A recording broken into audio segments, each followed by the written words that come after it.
What's up, everyone? It's your boy, Strata 5A here, man. Today, I'm going to talk to y'all about the NBA playoffs so far and some of the crazy things that have happened. Because, yes, your boy's been watching the playoffs. Well, at least most games I try to watch.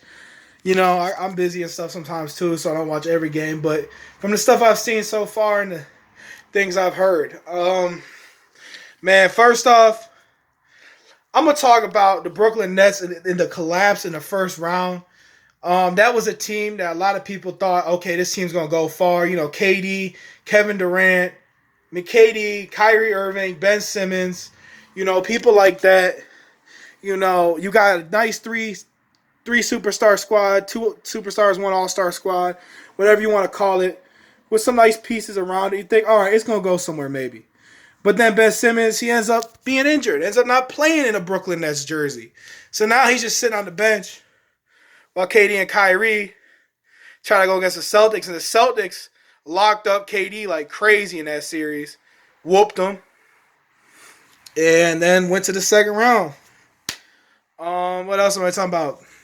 The 76ers, man, as well. The 76ers, man, with James Harden, Joel Embiid, I'm thinking, all right, you got Joel Embiid, you got James Harden. Maybe these two can coexist together. He wasn't working out with Ben Simmons in Philly, so maybe James Harden come to Philly and change some things up. Maybe Embiid's a superstar James Harden needs to be paired to team up with. Fortunately, it didn't work out that way. Joel Embiid got injured. James Harden had trouble stepping up for those 2 games. Joel Embiid was out. And then when he came back, it was just more of the same. James Harden was just shooting inefficiently, just playing really bad basketball out there. I don't know what the hell Philly's going to do with James Harden at this point. They committed a lot to him, and they didn't get the James Harden they wanted. So I don't know how that's going to go in the offseason. We're just going to have to wait and see. The Utah Jazz, another first-round exit, another first-round disappointment. This team is usually a first-round, second-round team. Always a disappointing loss from them. They blew a 3-1 to the Clippers one year in 2020, I think that was. Yeah, just really disappointing from the Jazz. Really a lot of disappointment from them. They get to the playoffs, and you think, all right, they're a good seed. We can expect some high expectations out of them, and then they just fail miserably for those expectations. I don't know what they're going to do in the offseason. Donovan Mitchell, Rudy Gobert, my bad. Rudy Gobert gave him an ultimatum saying that it's either me or Donovan Mitchell. He was claiming that he could lock up Shaq. He was claiming a lot of crazy things. So I don't know what the Jazz are going to do about that. Apparently Rudy Gobert, I guess, doesn't want Mitchell on the team. And he thinks Mitchell needs to go. But the thing is, Donovan Mitchell is like the superstar player on that team. Like, he's like the franchise of that team, like he's the main scorer, the main superstar, But everyone talks about the Jazz. First thing they talk about is Donovan Mitchell. Rudy Gobert's a good defensive center, but he's not doing the type of things Donovan Mitchell's doing. Donovan Mitchell has a talents to lead a team. Rudy Gobert can be part of a superstar team, don't get me wrong. But as just a defensive center, I don't feel like that's enough to lead a team anywhere. So I'm guessing the Jazz might end up trading Rudy Gobert. I don't know about that yet. We'll just have to see. Yeah. But let's get off to the craziest things that I've seen in this playoff so far. One of the craziest things I've seen, man, that had to be the Suns and the Mavericks, man. I'm thinking, all right, Luka's cold. But, he's no CP3 and Devin Booker. Mind you, this is the only 60-win team in the playoffs. You know what I'm saying? It was only 60-win team. So I'm thinking, all right, Devin Booker and CP3, they're gonna beat Luka Doncic. Might take maybe 6-5 games, but they'll beat him. Ain't no question. But then Luka Doncic comes in and says, nah, I ain't going out that easy. That man done puts on a clinic against CP3 and Devin Booker in most of the games. Jason Kidd out here out-coaching Monte Williams. He did a great job coaching defensively and offensively. And, bruh, it just led Luka Doncic to get that Game 7 win beating them by like 30. I think it was like 30, 40 points or some shit. Or like 20 points or something. And then the Mavericks are now in the conference finals. I think that's like what? The first time since like 2011, isn't it? I think it is. I think it's the first time since Dirk. Luka Doncic is a cold dude. Don't sleep on Luka. And then, of course, the Warriors beat the Grizzlies, but I expected that to happen. I mean, the Grizzlies are a great team. Don't get me wrong, but the Warriors just have way much more experience and a little more talent. They were the better team. So now we got, and then Milwaukee and the Celtics, man.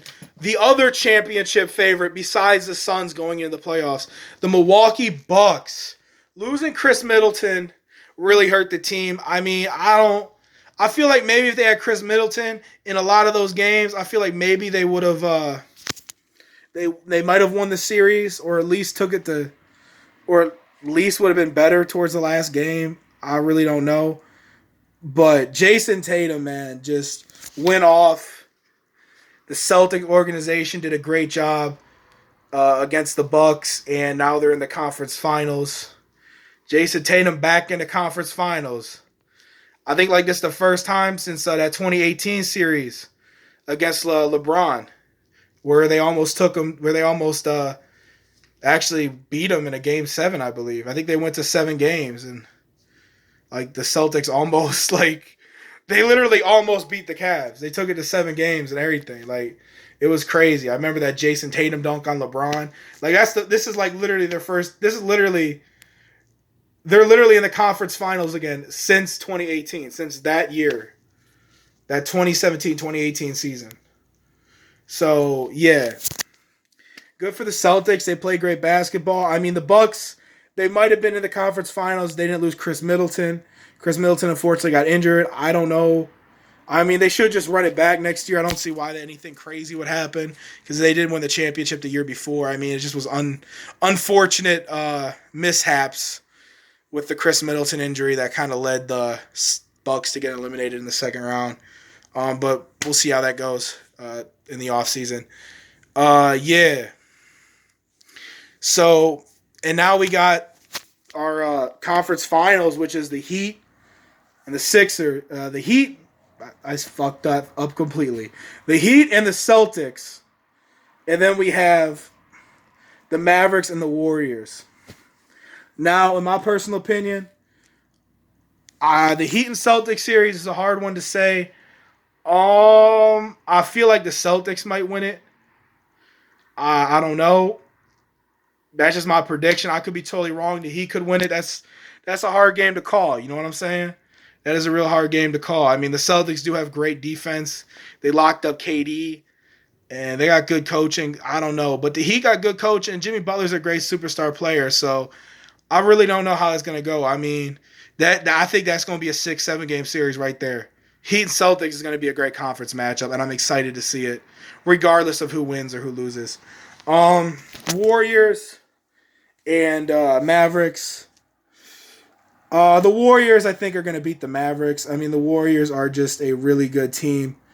They have Klay Thompson, Steph Curry, Draymond, great defense, and they got Jordan Poole, who's been going off in a lot of the games lately.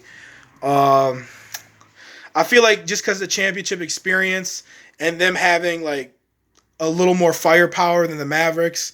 Mavericks only have Luka Doncic. You got to remember that. I feel like going against a team like the Warriors, I don't know if Luka's going to be able to hold his. I don't know if Luka's going to be able to take out the Warriors. I feel like the Warriors might be a bit too much for him. I do feel like he'll put up a fight.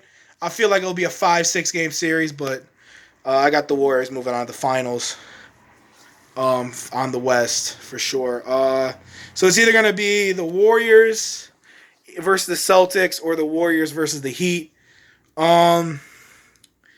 So yeah, that's going to be a tough matchup. I feel like the Warriors go against the Celtics. I feel like most likely the Warriors would win.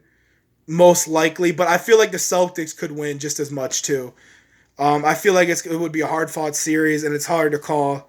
You know what I'm saying? Like I can't predict the future.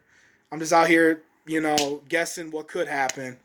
You feel me? So don't think like I'm out here saying, oh, he says this person's going to win. He says that person's going to win. I'm just out here, saying what could happen or whatever. You know what I'm saying? Like, I don't know what the hell's going to happen. I'm not in the future, all right? You know what I'm saying? Don't take shit I say too seriously. The Warriors versus Heat. I feel like a good game again, but I feel like the Warriors just have that championship like type of vibe to that team, the type of energy, and they have a really good coach. So I don't know. I feel like the Warriors definitely have a good shot at winning against either the Celtics or the Heat if they are put against either one of those teams. I feel like they would both be hard fought series, but I got to give the edge to the Warriors, and that's just me being honest. But then again, I do feel like the Heat or Celtics could win against them. So, anything can happen. I'm just out here saying what could happen. I'm not saying for sure on anything, all right? So if you guys enjoyed this video, please leave a like. If you want to see more content like this, thank y'all for watching. Peace.